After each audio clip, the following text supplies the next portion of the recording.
that Dali painting. It's called The Persistence of Memory, but you should know that that doesn't mean much, that title. He just, like many painters, especially modern painters, he would just say, what should I call it? Anybody who could come up with a good title, he'd say, oh, that sounds good. That's how paintings get their names, a lot of times. That's how paintings like this get their names. The Persistence of Memory? Not really. This is a self-portrait of me. And clocks, watches. And you guys might want to know why there's ants on this watch. Want to know why? Because he was obsessed with ants and maggots and stuff like that.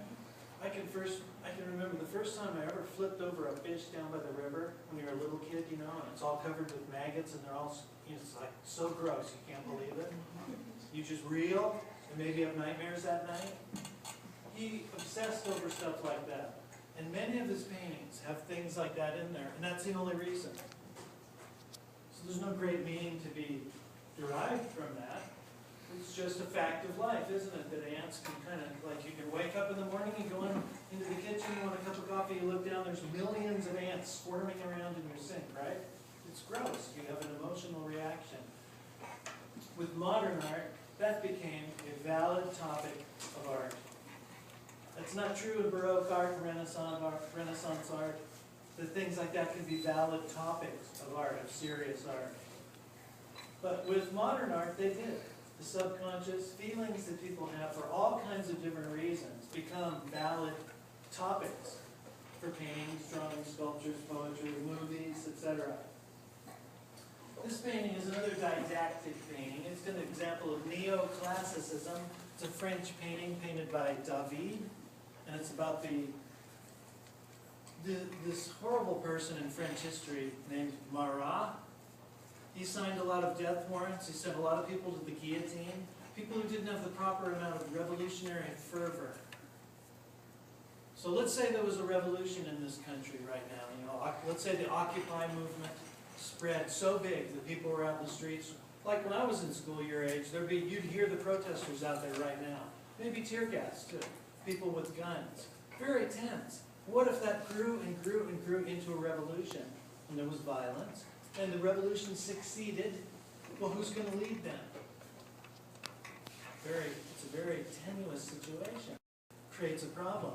So what happened in French Revolution was they kept having meetings, and guys would get elected, but the people revolted again and again and again. So they went through spasms of violence, and this guy participated in it heavily, and he killed somebody very important to a young woman named Charlotte Corday. So she killed him. She snuck into his bath. He was a protected guy. He was a high official in the French government, and she stabbed him.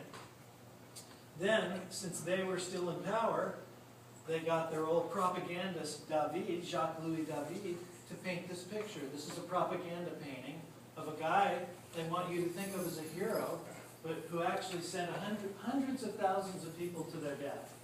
Men, women, and children. And so the French people don't want this painting to be put up like our painting in Washington, D.C. of Washington crossing the Delaware, because it's embarrassing. It would be like if you went to Germany now, and you went to a government building, and there was a huge portrait of Adolf Hitler. It'd be embarrassing. This would be embarrassing the same way for the French people. So this isn't in the Louvre or in an important museum in Paris. It is in a museum, but it's in Lyon. Only because this painting was actually banned from France for many years. This is an example of expressionism. It's by Kokoschka, the Viennese artist Kokoschka. It's an example of a modern art movement, another modern art movement called expressionism. And that's a portrait by Bernini, a portrait bust. That's a Baroque era sculpture. Very important. I think he's a Borghese. Does that mean anything to any of you? Yeah. These powerful families in Italian history, like the Medici, etc., always trying to get somebody elected pope, just like now. Powerful families try to get somebody elected president, because then you're set for life, right? Your whole family's set for life, everybody's set for life. That's what your whole goal is, to get somebody as president. That, in those days, it was Pope. I guess maybe it's kind of still that way, but in those days, it was so corrupt.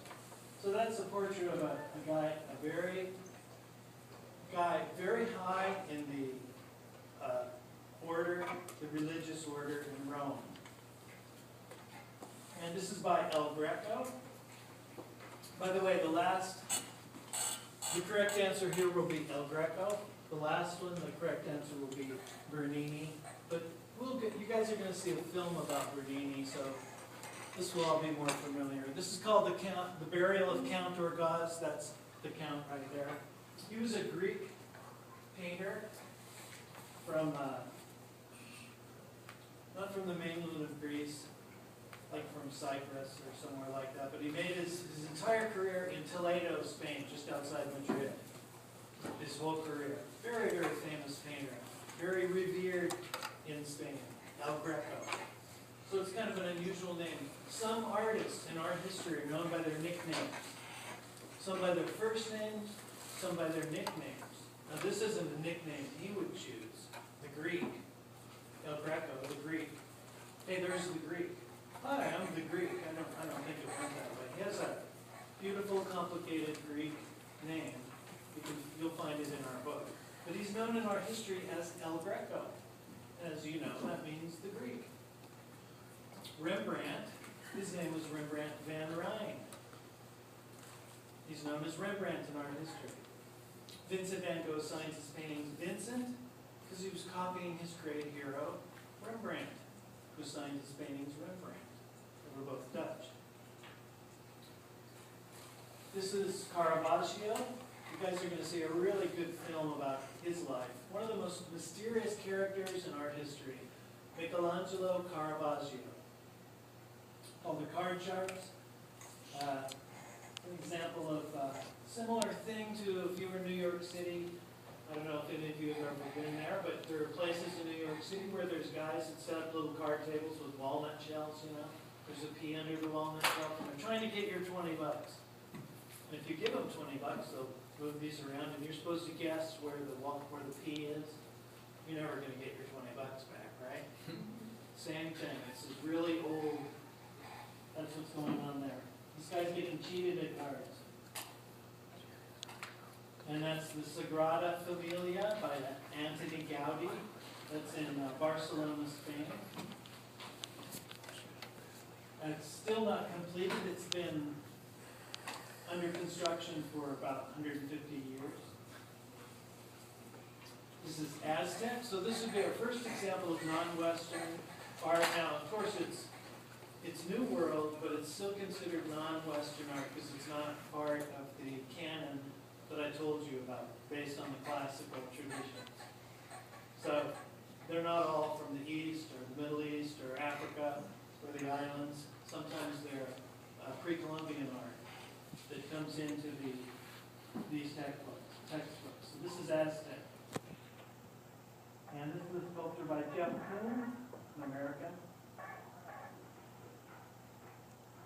And this is a great woodblock print by Hokusai, the great Japanese painter who did a lot of woodblock prints. Woodblock prints were a commercial venture.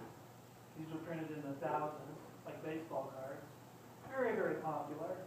And they had a huge influence on the whole agenda of modern art in the West. When the younger artists in Paris first saw the way these Japanese artists were working, it was a huge turn-on to them. They started copying. Hokusai. That's a very, very famous image right there. A lot of you are probably really familiar with that. And that's an example of some African art, although that's not typical African art, it's still African art. And this is an example of a very contemporary type of artwork called installation art. And this is by Pepon Osorio. I'm going to show you guys a short film about him and his work, and he'll discuss this artwork here. It's called No Crying Allowed in the Barber Shop. That's the name of this artwork.